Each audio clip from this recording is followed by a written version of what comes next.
In 30 years of bodybuilding, with over 35 competitions and 2 pro cards, Musclemania Pro and IFBB Pro, I've tried every possible nutrition strategy, and today I want to share with you the 7 nutrition secrets that only the pros know. So I'm obviously not talking about all the advice you find in magazines or the trendy TikTok diets. I'm talking about the real secrets that make a difference on stage.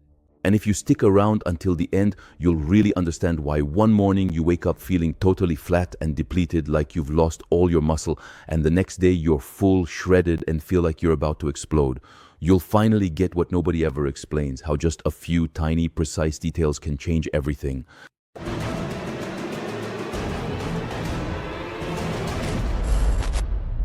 When I started out, I thought nutrition was just about macros, calories, and willpower, but in the end I was wrong, because the truth is, the pros are playing chess while 99% of people are playing checkers. We manipulate glycogen, water, sodium, and potassium. We time carbs perfectly, down to the gram, treat digestion like a weapon, and leave nothing to chance. And I remember a prep where I got backstage at 8 in the morning, looked at myself in a poorly lit mirror, and felt completely flat. No veins popping, muscles not pushing against the skin. I didn't feel pumped at all. I just couldn't get a pump, as they say. I had done everything right, everything clean, but I was totally flat. And that day I really understood that clean doesn't actually mean anything specific. I learned what stage hardness really is. And the next day, with a really controlled rebound and a salt adjustment, I was a different athlete. Same body, but a totally different look. And that's truly science applied down to the millimeter. And I also remember another prep for a different competition where I thought that lowering my salt intake would make me even leaner. Bad idea, obviously. My sodium was way too low, my legs were completely wrecked, and I had no pump at all. And in the evening, I carefully bring the salt back up, balance it with a bit of potassium, adjust the water, and then all of a sudden, the skin sticks to the muscles. The muscle fills out, and you can see the striations coming back.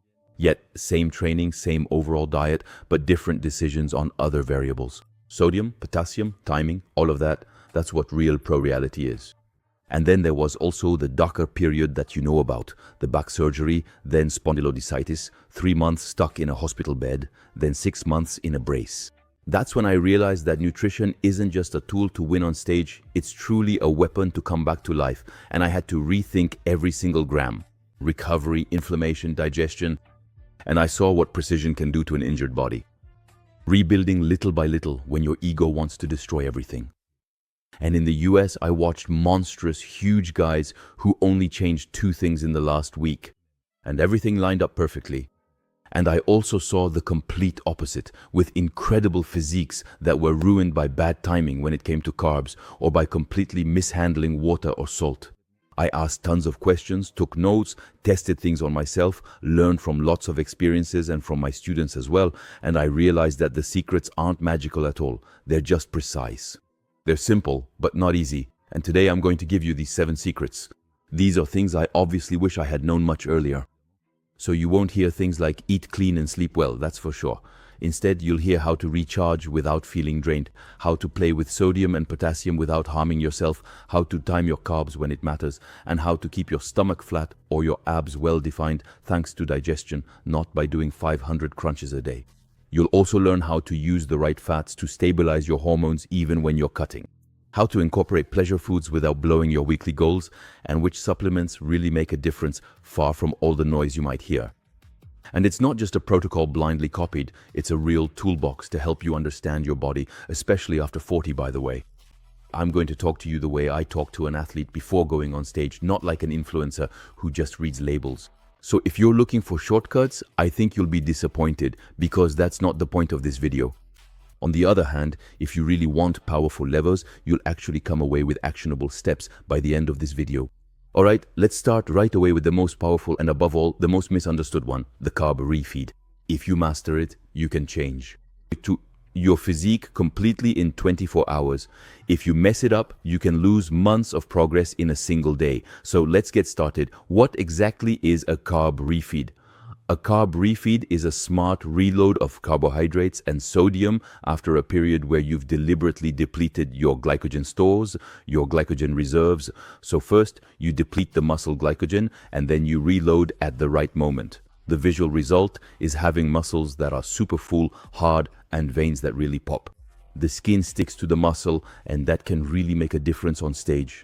You get the impression of looking 5 kilos heavier, when in reality, it's just manipulation of carbs, sodium, salt, and so on. Why does this work scientifically?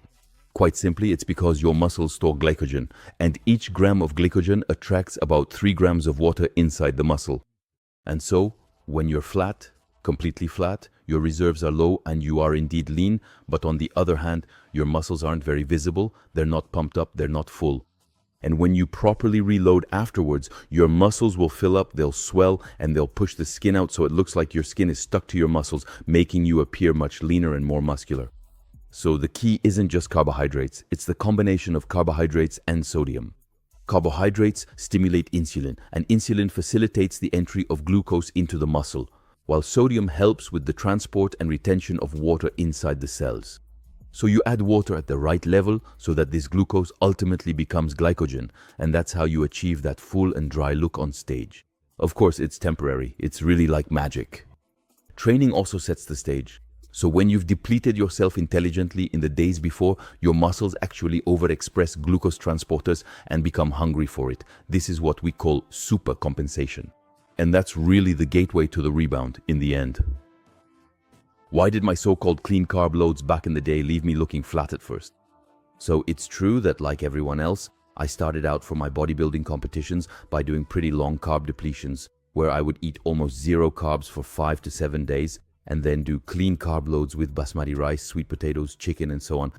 Very little salt, very little fat, and small portions too, out of fear of going overboard. And it's true that once I got on stage, no matter how much I pumped with resistance bands and all that, did push-ups, nothing happened, I had no pump, I was flat, the veins didn't pop out. And then the day after the competition, when I started eating pizza, ice cream, and other salty junk food again, suddenly boom, the veins popped out, I got a pump, my skin tightened, I looked huge. And that was the version I would have wanted to have on stage the day before. But well, it was too late. So why does this miracle happen the next day? Quite simply, the pizza gave me fast carbs and also sodium, so there was a lot of salt. A bit of fat too, which slowed down gastric emptying and therefore simply extended the absorption window. And then the ice cream gave me an insulin spike, simple and effective. And the muscles were finally getting exactly what they had been waiting for over several days. And the result was immediate, the breakthrough that changes everything. I thought to myself, why have this look the day after the competition, once the show is over?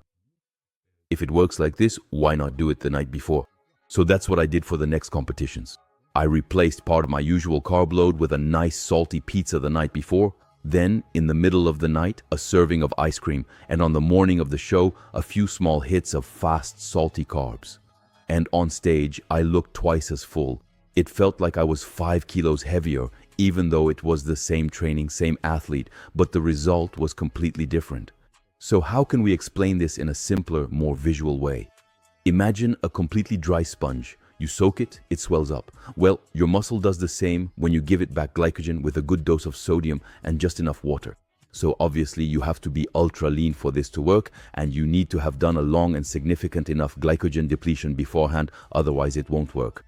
And then if you only give it water, it won't absorb it. But if you only give it carbs without sodium, without salt, and you also cut water too much, it won't absorb that either. So if you give it too much of everything and too late, you'll also spill over under the skin. And the art of the rebound is really about the quantity and the timing. So basically, how does it work? Generally, over 3 to 5 days, there's a sharp drop in carbs in your diet, or you might even cut them out completely. And we do targeted workouts to try to deplete, not to destroy ourselves muscularly, of course, but so we'll do more circuit training, that kind of thing. We try to keep water and sodium stable so as not to disrupt water-related hormones too much. And then we try to do a rebound in the 12 to 36 hours before stepping on stage. A rebound means that we're going to start by add easily digestible carbs and a little bit of salt. So, for example, it could be rice cakes, maybe with a bit of jam, or rice cream, things like that. But not too much fiber either. We'll talk about that a bit later. Bananas can work too, or raisins, that kind of thing. Then, every 2 or 3 hours, we reassess and see how our physique is responding. If we see that we're still too flat, we'll try to reintroduce a meal that's a bit higher in sodium and a bit of fat. For example, as I mentioned, the night before, 2, 3, or even 4 slices of pizza. But not too much either, of course. This doesn't work for everyone. Be careful. You really need to do a lot of testing. And I did a lot of competitions before I got to this point. And then during the night, a small portion of something sweet and easy to digest. So it could be ice cream, as I often did. And on the big day, it's more about micro meals. Usually a few small rice cakes with honey, plus just a tiny bit of salt. And then just a few sips of water. But that's it. Not much more than that generally. On competition day, I ate very little. I didn't want to feel bloated on stage.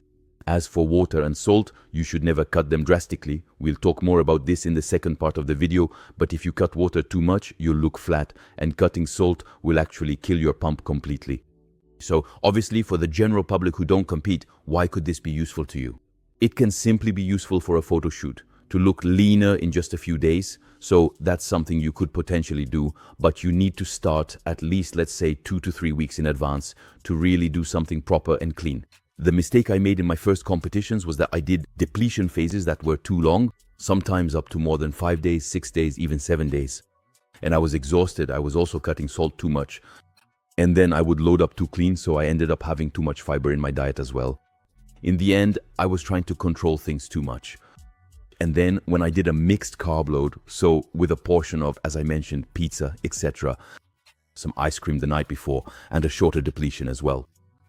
It's true that at Ressen, I looked much fuller, leaner, with my skin really tight against the muscles. It really looked like I weighed 5 kilos more. And it's true, the difference was huge. Of course, it's only temporary. A few days later, things go back to normal. So obviously, what should we take away from this? The carb refeed isn't a license to binge or eat whatever you want. It's simply a tool to intelligently fill your muscles with glycogen. And overcompensated, as they say, and the variables that matter are simple. It's the amount of carbohydrates, sodium, a bit of fat at the right time, enough water as well, the timing around the workout or heat. And you have to test. Of course, you have to take notes, you have to readjust. So it's really applied science, not magic. Obviously, we could go even deeper into the details, but here it was just to help you understand why, on competition day, you can look much fuller and much leaner with a good carb refeed. In the next level, we're going to go even further because we'll be talking about the sodium-potassium balance. And a single gram at the wrong time can completely ruin your pump and your physique altogether. All right, let's go. The second nutrition secret that only the pros master is the sodium-potassium balance, or the sodium-potassium ratio. And here I want to be clear, if it's managed properly, it can truly be a formidable, incredible weapon. But if it's done wrong, it can be very dangerous. In fact, some bodybuilders have died because of it. Your body actually works with a delicate balance between sodium and potassium. These two electrolytes control your cell's hydration, muscle contraction, and nerve transmission. So, too much sodium compared to potassium will actually make you retain too much water under your skin, so you'll look flat and kind of bloated. And too much potassium compared to sodium, on the other hand, can make your heart race and you risk getting cramps, or even worse, having a cardiac arrest. So, a muscle that's full and dry. That's a muscle that holds water inside the muscle cell, within the muscle fibers, but not under the skin. And this transport actually depends on that sodium-potassium ratio. That's why the pros really leave nothing to chance when it comes to this. So in my first preps, I obviously made the classic mistake like everyone else of cutting out salt, thinking I'd get leaner, because you hear it everywhere. If you don't have salt, you'll retain less water, you'll be much drier. The result? No more pump at all. The muscles really have no pump, no volume, nothing stands out. So I gradually reintroduced sodium while also controlling potassium with simple foods, especially bananas, potatoes, and so on. And within a few hours, my physique simply transformed. The veins started to pop out, my skin tightened, and the pump came back. Yet same muscle mass, same training, but a completely different electrolyte balance. But be careful, because here you're playing with fire. Because there are some people who go way too far. They think that by overloading on potassium, taking capsules or supplements and cutting sodium down to 0, they'll get shredded with skin as thin as paper. But be careful, that's not true.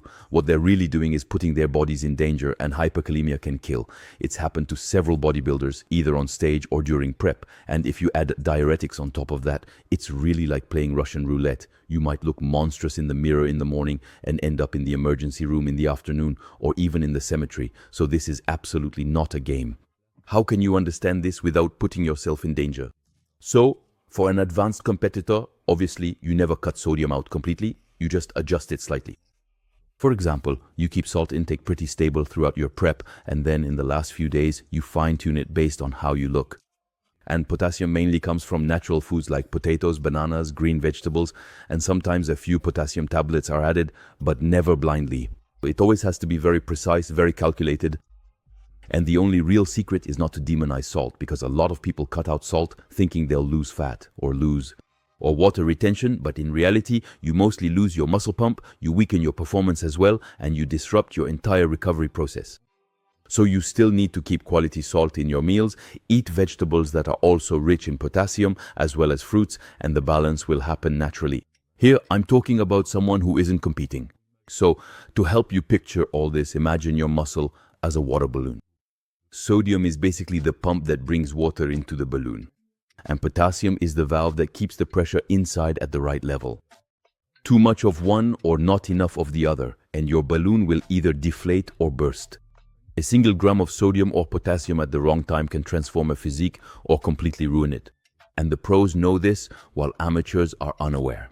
That's why I say it's a pro's secret. It's not something you can improvise. You can't just copy and paste what you read on a forum. It has to be learned, tested, refined, and that's really super important.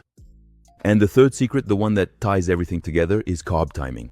Because eating the right amount of carbs at the right time of day will change everything: your recovery, your pump, and your progress.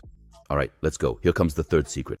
The third secret of pro nutrition is carb timing. So it's not just about how many carbs you eat in a day, it's also about when you eat them. And this is really a weapon that I've tried to perfect over the years while preparing on my own for all the competitions I've done in the United States. So obviously I didn't have a coach holding my hand, just all my knowledge, all my studies, and above all, years of testing, trial and error, and adjustments on my own body in the end. So what are carbs? They're your main fuel for training, for filling your muscles with glycogen. But here's the thing, the problem is that your body, it doesn't use carbs the same way depending on the time of day. After a workout, actually, your muscles are a bit like sponges. They will absorb all the glucose much more easily, thanks in particular to the activation of transporters called GLUT4. Having a post-workout meal with good, easily digestible carbs plus a bit of sodium equals more energy and a better pump, so it's super important. And in the evening, contrary to what many diet and nutrition gurus keep saying, eating carbs at night won't make you gain weight if your total daily calories and macros are under control. What matters above all is your daily balance. It's not necessarily about the timing either. During my first preps, I made the classic mistake. I was afraid to eat carbs at night, so I mostly ate my carbs in the morning and around lunchtime, and in the evening, I limited them as much as possible, sometimes not having any at all. As a result, I would go to bed drained, starving, unable to recover, and with experience, especially during my competitions in the US, where I managed everything on my own, I changed. When I trained late, I learned to save a large portion of my carbs for the evening. And in the end, I noticed a huge difference. I slept better, recovered better and faster, and the next morning, even if I trained early, my muscles were already recharged and ready to perform. And I even had some preps where, in the end, I looked better on stage after a carb load done late at night, just before going to sleep, because ultimately the body used that fuel directly to fill my muscles during sleep. Try to picture carbs a bit like gasoline, actually. If you fill your tank when it's already full, it overflows. But if you fill it up right before driving or just after driving, you end up optimizing its use. It's the same with your body. What matters is the context. So if you eat 100 grams of rice at night, it won't necessarily turn straight into fat just because the clock says it's 10 p.m. It will be stored as glycogen and your body will use it the next day, especially if you train early in the morning. Obviously, for a competitor, timing still becomes armpit pas, a much more precise tool. For example, before your leg workout, you should eat carbs that are a bit easier to absorb, with a little salt to get a good pump and to be able to last through the whole session. During the workout, you can possibly add intra-workout drinks like Vitargo or maltodextrin plus electrolytes to keep your energy stable throughout the session, and afterwards maybe some fast carbs plus protein to immediately refill the pump. The night before a competition, you can do a carb load in the evening, like I mentioned earlier, with a few slices of pizza, which is what I used to do. That way, you wake up really full, with your skin tight, and that's exactly what I did for several of my competitions in the United States. Now for you, if you don't necessarily compete or if you just train regularly, The main thing to remember is to try to have most of your carbs around your workout, so before and after, and keep a little for the evening if it helps you sleep better and recover better. And especially if you're training the next morning or if you need to be in good shape the next day. So don't be afraid of having rice or pasta at 8 p.m. if your total daily calories and macros are on point. You'll perform better anyway, you'll sleep better, and you'll also avoid cravings that make you give in to junk food. Of course, be careful. The timing of your carbs doesn't replace your overall diet. If you eat too many calories in a day, you'll gain weight no matter if you eat them at 8 a.m. or 10 p.m. It's your total that matters. If your calorie intake is under control, then timing can make the difference between just being lean and being lean, fuller, and more efficient. Pros don't just eat carbs, they use them like ammunition in a fight at the right moment. It's a weapon. If used at the wrong time, it's wasted. Now let's talk about an even more underrated secret that will actually determine your look: digestion. Because having a flat, lean stomach isn't just about abs or crunches or anything like that. It's really also a matter of your gut and fiber intake. The fourth nutrition secret is digestion. You can have the best meal plan in the world. If your stomach is bloated, if you feel gassy, if your stomach feels heavy, well, your physique will never look the way it should. A flat, lean stomach isn't just about well-defined abs. It's also about having a digestive system that runs like a precision machine. I remember a competition where everything was perfect on paper. I nailed my cutting phase. My body weight was spot on. The striations were ready to show. But on the big day, my stomach would bloat after every meal. As a result, on stage, of course, I completely lost my shape. I couldn't keep my abs tight. My waist looked wider and my abs were less defined, kind of blurred. Not because I had gained fat, obviously, but because I had overlooked an invisible detail: my digestion. Why? Well, too many fibrous vegetables, too much food volume, poorly timed meals, and believe me, it's really frustrating to mess everything up just because of that. So, people say fiber is essential for your health. Yes, of course, but during prep or even during a cutting phase, especially towards the end, managing digestion becomes a huge factor. Soluble fiber, so things like oats, legumes, all that, actually slows down digestion and helps stabilize blood sugar. But on the other hand, if you overdo it, it can make you really bloated.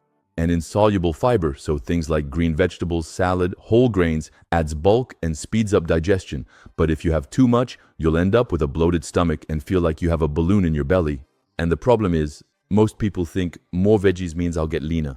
But in reality, more fiber means more food volume and therefore more retention in the intestines.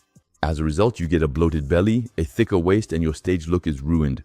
And the pros know that in the last week before a competition, fiber intake is drastically reduced. Why? Well, simply because you want an empty, dry, flat stomach and also that tight skin look. So you just keep enough easily digestible vegetables like asparagus, usually cooked zucchini, simply for comfort and electrolytes, but you avoid things like broccoli, all types of cabbage, and too many green beans, all of that. Obviously, I learned this the hard way, and since then, in my preps in the US that I managed entirely on my own, I tried to calibrate the amount of fiber down to the millimeter to really show up with a sucked-in stomach and even be able to do the vacuum pose. And the visual difference is really huge. So if you obviously aren't a competitor and you just want to keep your stomach flat and lose fat, don't fall into the trap of thinking more vegetables is always better. Choose the right, easily digestible vegetables. So asparagus, zucchini, spinach, all of those are perfect.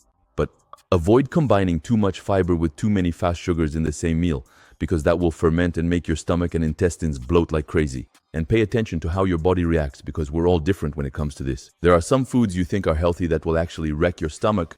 For me, for example, too much broccoli or Brussels sprouts can be a disaster. And for others, it might be whole grain bread or oats, for example.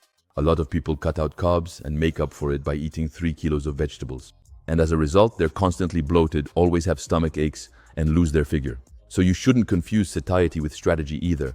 The pros know how to reduce food volume, but at the right time. A flat, lean stomach isn't just about the fat you've lost, actually. It's also about what's in your intestines. And that's something the pros know. And now, let's talk about another secret that really makes the difference between a physique that lasts and one that fades away: fats. Because cutting out all fats to get lean is honestly the worst mistake you can make. The fifth secret that only the pros understand is the importance of fats. And again, let me be clear. Cutting out fats, cutting out lipids, is cutting out your hormones, it's cutting out your health. And that's a mistake I made during my very first competition in 2004. I can tell you, I still remember it. Back then, I was a beginner in bodybuilding. Not in weight training, but in bodybuilding prep. I was in the middle of a steady training program. I was also at the Crêpes in Montpellier. I was hungry for knowledge, hungry for progress. And so I had hired a coach at the time who told me that if I wanted to get really shredded, I first had to cut out carbs, and then he also cut out fats for me. And me, like an idiot, well, I obeyed. I gradually removed the carbs, then I cut out the fats. So all I had left was protein. And I was convinced that this was the price to pay to be shredded on stage. And what happened next? Well, within a few weeks, I turned completely pale, my hormonal system crashed, I had zero libido, my digestive system was totally shot, no more energy, no more strength, and my body was completely stuck. I wasn't losing any more weight at all. I was literally just burnt out.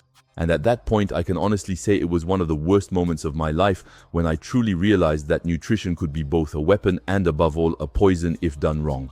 Fats aren't just extra calories, actually. They're used to produce your sex hormones like testosterone and estrogen. They also help transport fat-soluble vitamins A, D, E, and K, and are crucial for the health of your brain, your joints, and your nervous system. And when you start cutting fats too low, your body will sound the alarm, slow down its metabolism, block fat loss, and put you into survival mode. And at that point, you think you're getting leaner, but in reality, you're completely destroying yourself. And we all know this. Even during extreme cutting, you always keep a minimum amount of essential fats. You adjust the carbs, you play with the timing, but you never cut out fats completely. Never. Otherwise, your physique will crash before you even get to the competition. If you just want to lose fat, especially after 40, remember this well. You need to reduce calories intelligently but never cut out fats. Keep your good omega-3s. So things like fish oil, fatty fish, even whole eggs. Try to keep a little bit of that too, not just the egg whites. Have 1 or 2 tablespoons of olive oil during the day, or canola, or even avocado oil. Your body needs this foundation to function. That's what allows you to maintain your libido, stable energy, a functioning digestive system, and above all, to keep losing fat. A lot of people fall into the trap of thinking zero fat equals the perfect cut. The truth is, zero fat means zero hormones, zero results. And pros never make this mistake. Amateurs, on the other hand, pay a heavy price for it. And I paid the price during my very first competition. So remember, fats are not your enemy. If they're in the wrong place, they slow you down. But when used properly, they're truly the hidden fuel for your hormones and your performance. And on that note, let's talk now about mental and physical performance, because the sixth secret is smart flexibility and how to strategically include enjoyable meals, not just for pleasure, but to kickstart your metabolism and your mind when you need it most. The sixth secret is smart flexibility. And that's the thing. Pros aren't machines who eat rice, chicken, and broccoli 365 days a year. We know that to last in the long run, to endure, you have to include strategic, enjoyable meals, not just for random pleasure, of course, and not to make up for a weakness either, but to boost your metabolism, your mind, and above all, your longevity. When I started out, I made the mistake of thinking that success meant never slipping up, and I still remember a Christmas sitting with my family. Everyone was having a great time at the table, eating delicious Christmas dishes. There were Yule logs, festive meals, and I had my Tupperware with white fish and spinach, thinking that was discipline and the only way I could succeed in my competition, which, by the way, was still 4 months away. And guess what? I was frustrated, isolated, I was simply unhappy, and in the end, I wasn't any leaner. Not only had I sacrificed a moment of my life, but on top of that, I didn't win on stage, and that's something I'll never forget. And with experience, of course, I changed things in my following preps, even for my competitions. So, for the ones I did in the United States, which I managed on my own, I allowed myself a controlled cheat meal every 1 or 2 weeks up until 3 weeks before the competition. A small pizza, a burger, or a meal at a restaurant, but measured, controlled, really used as a strategic tool. And that's what allowed me to hold on. Not just for 1 season, not just for 1 year either, but 35 competitions over the course of my entire career. Because the truth is, extreme rigidity breaks you. Strategic intelligence builds you up in the long run. Why does it work? Quite simply because a strategically placed cheat meal will boost your leptin, a hormone that drops during prolonged calorie deficits. And when your leptin drops, your metabolism slows down and your fat loss stalls. And a one-time calorie boost, especially from carbs, will reactivate this system. Secondly, on a psychological level, it obviously reduces your frustration and the risk of breaking your diet in an uncontrolled way. And when you know you have a planned cheat meal to look forward to, it helps you stick to your diet better for the rest of the week as well. And on the muscular level, it also replenishes your glycogen stores, improves your performance during workouts, and gives your muscles more volume. Of course, for a competitor, a cheat meal isn't necessarily an XXL pizza out of frustration. It's a planned refeed. So it could possibly be a pizza if the person can handle it, because it provides carbs, sodium, and fats, but it could also be a meal that's a bit higher in cleaner carbs depending on each person's digestive tolerance. What's important is also the timing, often at the end of the day after a heavy leg workout, to maximize absorption and minimize the risk of unnecessary fat storage. For those who are just looking to lose fat, especially after 40, a strategic cheat meal can really help you once a week. In fact, that's what I include for each of my clients in coaching. A small, controlled indulgence meal, not an entire weekend obviously, not 3 days of excess, not a whole week, but a measured meal, that's it. Scheduled, for example, at the end of the week after a heavy workout, or simply to be able to enjoy a nice meal with your family at a restaurant. So, you shouldn't see this as betraying your plan. It's actually part of the plan, and it's what allows you to stick with it in the long run, not give up, and keep making progress over time. Discipline doesn't mean never straying at all. True discipline is knowing how to include a deviation at the right time in the right way so you can keep going for as long as possible. And that's actually what allowed me to compete in more than 35 competitions and to keep going for over 30 years since I started bodybuilding. Now, it's been more than 30 years that I've been training, not just 2 or 3 competitions before giving up. The 7th secret is supplementation. And here I want to set the record straight when we talk about supplementation, dietary supplements, whatever you want to call them. There are a lot of people who immediately think of miracle products, magic powders, or even worse, doping. And the truth is, when supplementation is used intelligently, it's just a tool to optimize what already exists. Your training, your nutrition, your sleep, your recovery, it's obviously not a magic wand. And I'll be honest with you, I earned my IFBB Pro card back in the day in men's physique, 100% natural, after 20 years of training. I weighed 83 kilos. Not huge compared to today's standards. It was a different era, but it was enough to win at the time because I had the conditioning, the symmetry, the stage presence, obviously the discipline, and once again, I already had 20 years of hard work behind me. And it's true that after 30 extreme competitions, my hormonal system was inevitably destroyed, not because of steroid cycles, as I see in the comments, and as many haters like to claim, but because of repeated extreme diets, dropping down to 4 or 5% body fat, spending weeks with zero energy, cutting out essential fats, and pushing my body to the limit. And when you do that 20, 30 times or more in your life, inevitably your system eventually gives out. So I made the choice to go on TRT, a replacement therapy, to regain normal health, not to get more muscular, but simply to function like a normal man in daily life. And my first pro competition, I did it only on TRT. The result, I finished last. Water retention, no muscle hardness.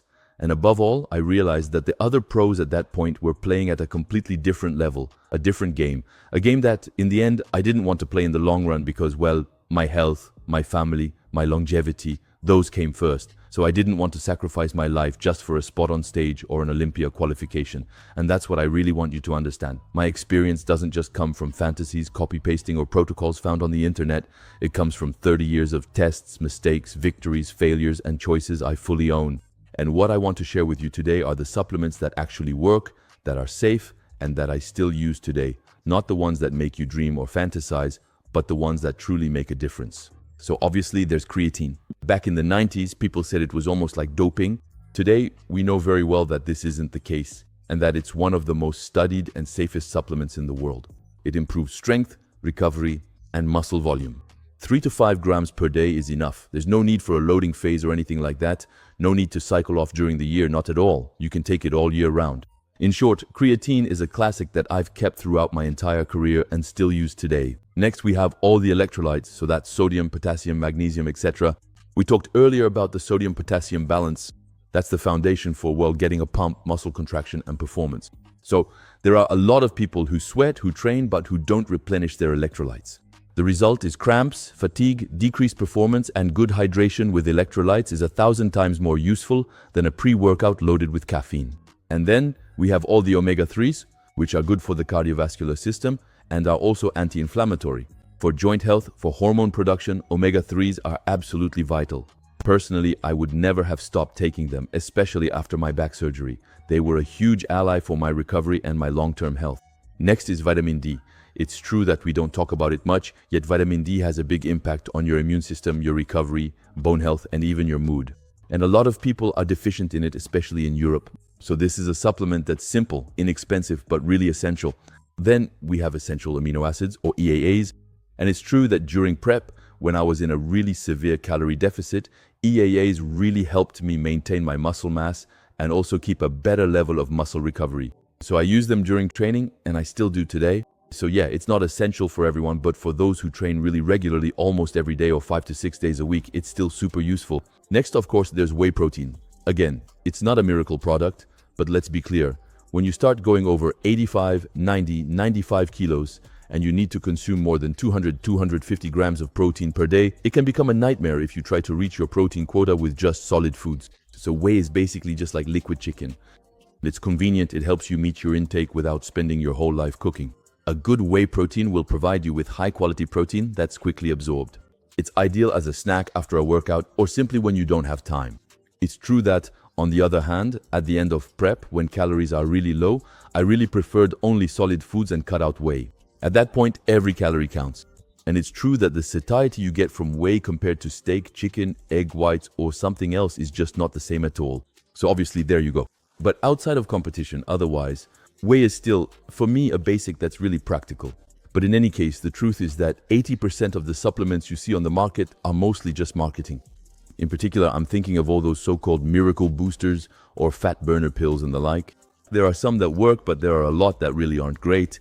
So there you go, stick to the basics, use them with discipline above all, and the rest comes from your diet and your training. Personally, as I told you, I use the basics. Creatine, electrolytes, omega-3, vitamin D, quality whey, nothing magical. I get all of that from Prozis because it's the brand I've partnered with for over 8 years now. For all of that, of course, you can find my recommendations in the video description. And finally, there's also a second category of supplements that I use nowadays, especially after 40, by the way. So not necessarily for muscle, but mainly for health, vitality, and joints. For stress as well. So I'm thinking in particular of ashwagandha, magnesium, and glycinate. There's also everything like marine collagen, chondroitin, and glucosamine. All of that is my sort of longevity stack. So obviously you don't need all of that to make progress. But it's true that for me, after 30 years of bodybuilding, of, competing, surgeries and so on, it really does make a difference in the long run to be able to keep going over time, quite simply. You kind of have to imagine your body like a house, actually. Proteins, carbs, and fats are the bricks, and supplements or dietary supplements are the finishing touches. So you can build the house without the finishing touches, that's not a problem. On the other hand, you can't build a house using only paint. So there you have it. We've gone over the 7 nutrition secrets that only the pros truly master. Carb cycling, the sodium-potassium balance, everything about carb timing, digestion, fats, flexibility, and supplementation. Of course, these aren't magic formulas, they're livers I've learned over 30 years of practice across more than 35 competitions and also by earning 2 pro cards. If I can talk to you about this today, it's not because I read articles on the internet or anything like that. It's really because I've tested, studied, and lived all of this throughout my life after more than 7 years of higher education after high school as well, a master's degree in STAPS, preparation for the EPS teaching exam, a state coaching certificate, a diploma as a high-level sports physical trainer from the CREPS in Montpellier, and so on. And above all, really an entire life dedicated to understanding how to optimize the human body. All this to say that you don't necessarily need to get on stage to apply them. You can adapt them to your life, your age, your daily routine. And these secrets are tools to truly transform your physique, but also your discipline, your confidence, and your energy. And if you want to move from theory to action, I've included everything in my app, Metamorphics, so you can download it for free. And actually, you can even try the premium version for 7 days to get access to all my programs, whether it's gym programs, home gym, at home, bodyweight, or resistance band workouts. There are also recipes, over 1,000 of them, exclusive videos, tips, mindset and motivation content, and there's even a food scanner. In short, it's a tool I truly wish I had when I started working out. And today, it's available for you. You'll find the link, of course, in the description. Anyway, in any case, these 7 secrets aren't just for the pros, but what will make the difference isn't what you know, it's what you actually start applying today. Alright, I'll see you very soon for new videos.